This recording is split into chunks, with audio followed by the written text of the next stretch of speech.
You are listening the Daily Bread presented by Songs of Jesus Ministry. The scripture for today is Philippians chapter 1 verse 4. Let us read the verse. Always in every prayer of mine for you all making request with joy. Amen. Praise God. Dear children of God, it does not matter how we started. You may say and you may feel that if I had good childhood, if I had more support, if I didn't have this weakness or sickness, I would have been able to do greater things. I would have been in a better place. You may say that. But dear children of God, the beginning does not determine your destiny.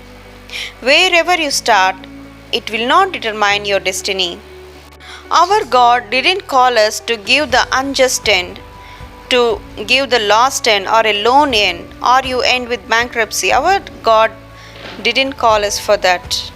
In fact, our God wants us to be successful, a prosperous people, because our God is a successful in everything. He has overcome everything. Dear children of God, if we submit our future, if we submit our everything in God's hand, definitely He will give a successful ending, a prosperous ending. When you have the thoughts like I have so many negatives, it will never work for me. You may say it, or the people around you may say it. But let those lies be heard in one ear and let out in other ear. God has set a greater end for you. God has a greater plans.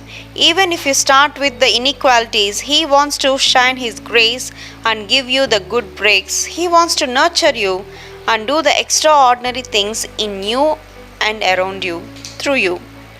So, dear children of God, let us not worry. Let us submit our hands and give everything in God's hands.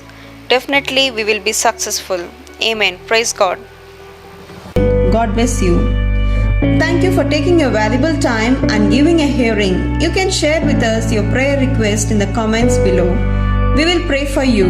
Do not like, subscribe or share if this video is not helpful to you. But if it was helpful to you, please do it now.